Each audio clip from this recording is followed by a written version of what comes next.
Doctor Masood Sahel की कत्ल की खबर जंगल में आग की तरह पूरे शहर में फैल गई। जहां इस खबर से सनसनी फैल रही थी, वहां इंतहाई तासुब का इजहार भी किया जा रहा था।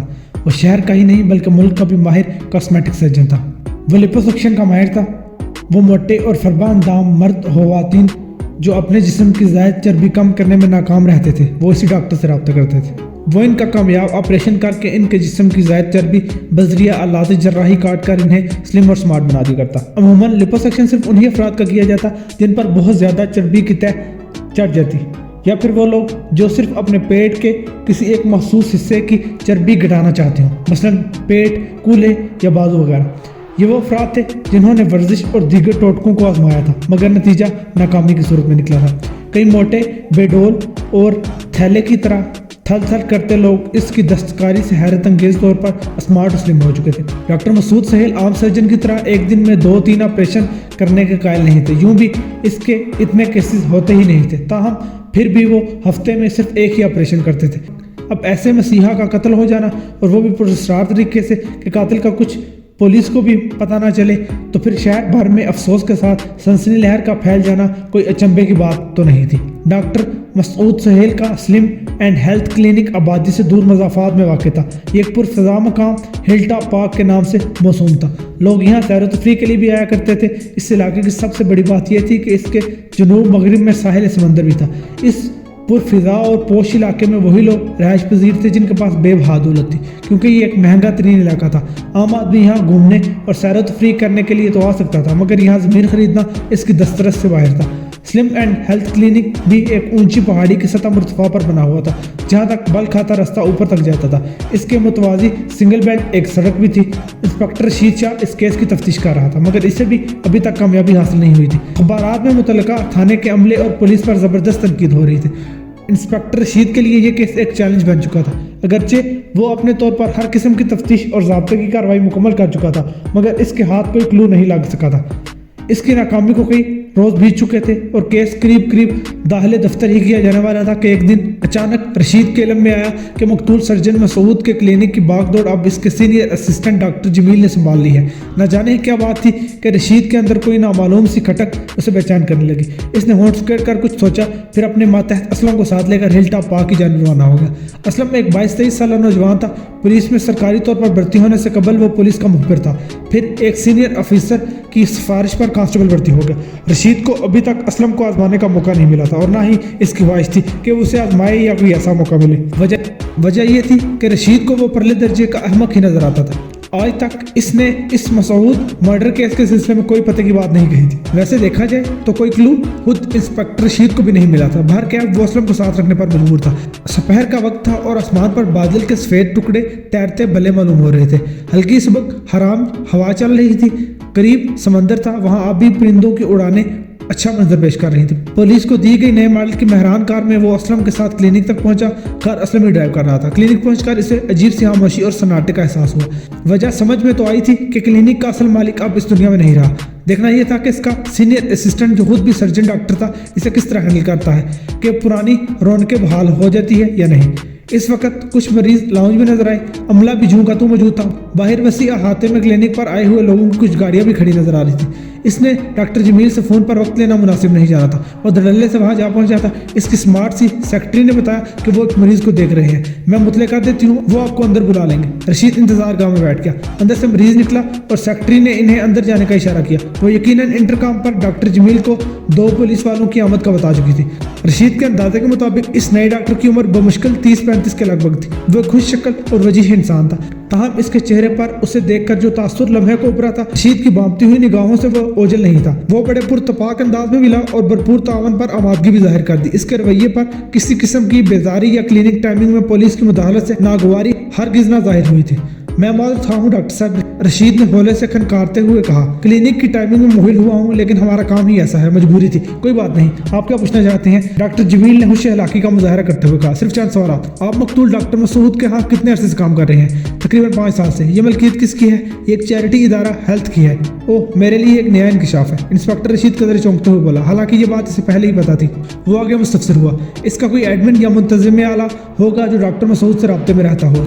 जाहिर है अब वो आपसे राब्ते में होंगे। यकीनन मिस्टर ज़ीशान मज़कूरा इदारे की तरफ से हमारे मुस्तकिल राब्ते में है और इन्हीं की इजाज़त से मैं इस क्लिनिक को चलाऊंगा। अच्छी बात है। रशीद ने पहलू बदला। मुझे इस इदारे का तफसीली पता और मिस्टर ज़ीशान का कॉन्टैक्ट नंबर मिल जाएगा ज़रूर। ये कहते हुए डॉक्टर जमील ने उसे पता और नंबर नोट करवा दी। थोड़ी देर तक रशीद ने चंद और सवाल किए। इसके बाद वो डॉक्टर जमील का शुक्रिया अदा करके अपने मातहत असलम के साथ वहाँ से रुखसत हो गया। इसके जाते ही ज़रा देर में वहाँ उसकी दुबली पतली सेक्रेटरी अंदर दाखिल हुई। वो कुछ मुतफक्कर सी नजर आ रही थी। इसने दरवाज़ा अच्छी तरह बंद किया। जमील को इसने गहरी सोच में मुस्तगरिक पाया। डॉक्टर, क्या कोई गड़बड़ हो गई है? सेक्रेटरी, जिसका नाम मिस निदा था, जमील से बोली। फिलहाल तो ऐसी कोई बात नहीं, लेकिन लगता कुछ ऐसा ही है, कुछ नया सामने आया है, डॉक्टर जमील ने गोमोगू से अंदाज में कहा। कुछ तो जाहिर किया होगा इस पुलिस ऑफिसर ने, मिस निदा बोली। नहीं, डॉक्टर जमील ने नफी में सर हिलाया, लेकिन ये बहुत चालाक और होशियार लगता है। हालांकि ये ऑफिसर पूरी तफ्तीश पहले ही कर चुका है और मायूस होकर गया था, लेकिन शायद इसे आप पर किसी किस्म का शुबा हुआ है। निदा ने दरमियान में कहा। लामहाला कह सकते हैं, क्योंकि इस क्लिनिक की बागडोर मैंने जो संभाल रखी है। डॉक्टर जमील ने मानी है मुस्कुराहट से इस्तफसार किया, मगर मिस निदा की तशवीश कम ना हुई। वो इसी लहजे में बोली, लेकिन सर, आप पर शुबा करने का इसके पास अगर कोई ठोस वजह हुई तो। इसने पूरी तशवीश अंदाज में अपना जुमला अधूरा छोड़ा।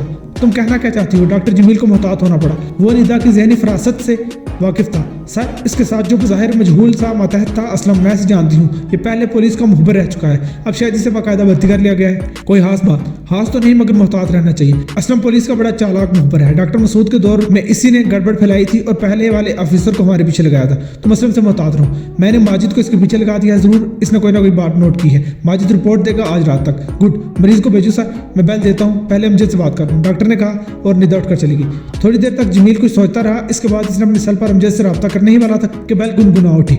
इसी की कॉल थी।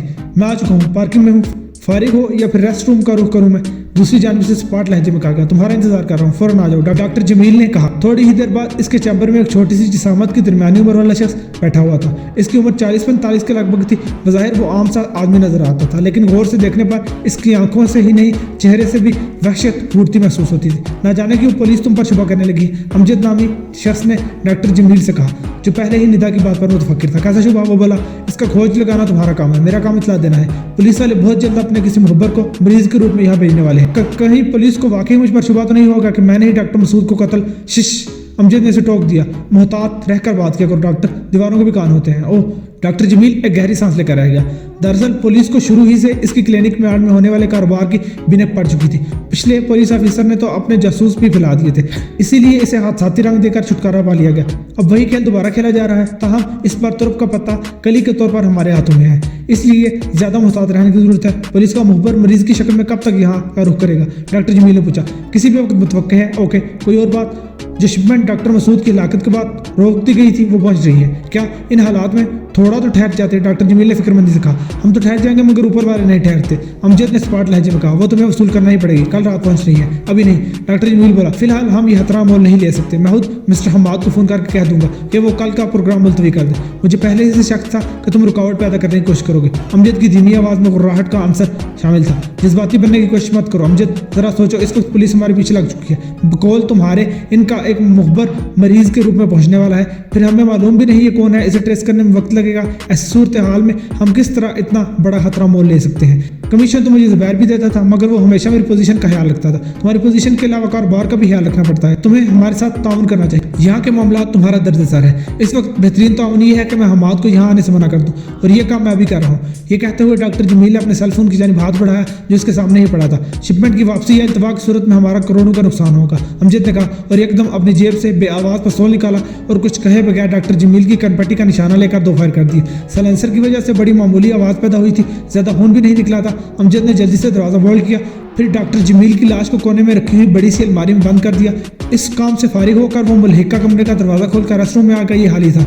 यहाँ एक टेलीफोन सेट रखा गया था। इसने माउथपीस के ऊपर रुमाल लपेट कर डॉक्टर जमील की नकल करते हुए किसी से कहा, मैं डॉक्टर जमील बोल रहा हूँ, मैं एक फौरी काम से यहाँ से निकल रहा हूँ, शायद 2-3 दिन लग जाए। आप कहाँ से बोल रहे हैं? मैं एयरपोर्ट से बात कर रहा हूँ। स्टाफ से कह देना कि हिस्बे मामूल अपना काम जारी रखें, अपॉइंटमेंट देते रहे, मैं ज़्यादा से ज़्यादा 3 दिन तक पहुँच जाऊँगा। Okay sir. अमजद ने अयारी से मुस्कुराते हुए फ़ोन बंद कर दिया।